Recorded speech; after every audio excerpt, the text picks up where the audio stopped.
Delhi coaching centre हादसे के बाद मध्य प्रदेश के भिंड में प्रशासन अब सक्रिय हुआ है।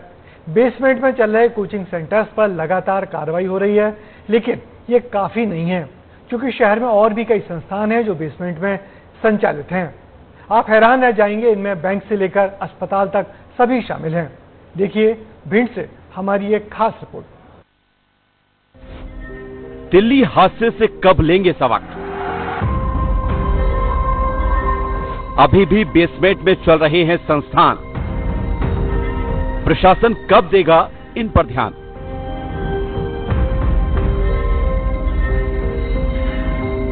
दिल्ली के बेसमेंट में हादसे के बाद भिंड में प्रशासन ने बेसमेंट में चल रहे कोचिंग सेंटर और पैथोलॉजी लैब पर कार्रवाई की, लेकिन अभी भी कई संस्थान बेसमेंट में संचालित हैं।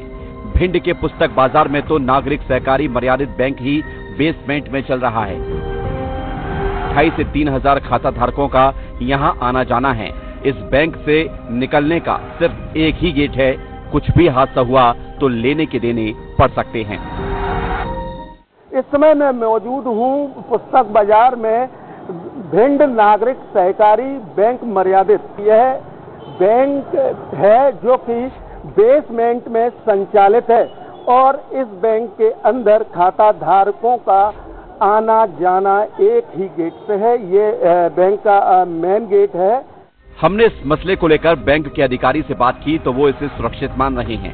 हालांकि जल्द ही दूसरी जगह बैंक को शिफ्ट करने की बात भी कह रहे हैं। संचालक मंडल में नियमित बैठकें करके इस प्रकरण पर विचार भी किया गया पूर्व बैठकों में भी, और जल्द से जल्द बैंक का प्रयास ये है कि बैंक को यहाँ से बेसमेंट से बाहर निकाल के एक अच्छी जगह पर शुरुआत करी है इसकी। अब हम थोड़ा आगे बढ़ते हैं तो तस्वीरें और हैरान करती हैं, क्योंकि यहाँ तो अस्पताल ही बेसमेंट में संचालित है। अस्पताल जहाँ मरीज भर्ती होते हैं और कुछ हादसा होता है तो सोचिए जो मरीज बिस्तर पे है वो कैसे निकलेगा।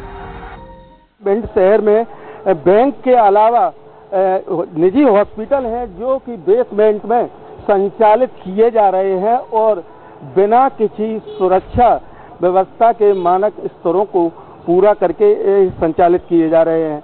जब हमने नगरपालिका के अधिकारी से बात की तो उन्होंने बेसमेंट में संस्थान चलाने को गलत बताया, साथ ही जांच करके कार्रवाई का भरोसा भी दिया है।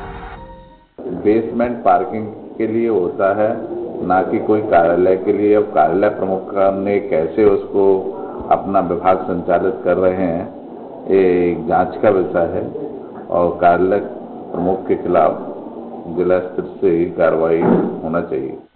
अब देखना है कि प्रशासन कब कार्रवाई करेगा, क्योंकि हादसे सिर्फ कोचिंग सेंटर में ही नहीं होते, बल्कि हादसे का कारण है बेसमेंट।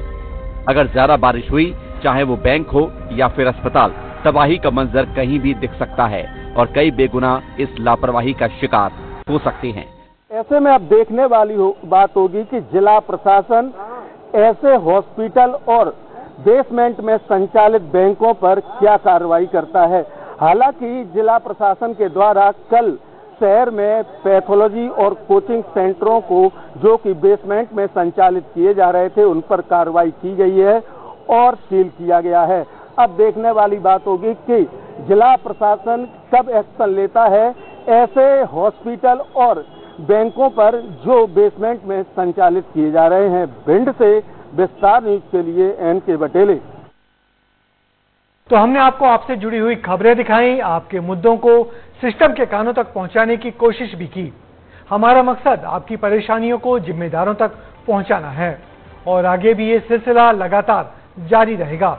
फिलहाल मुझे दीजिए अनुमति, फिर होगी मुलाकात। तब तक के लिए नमस्कार।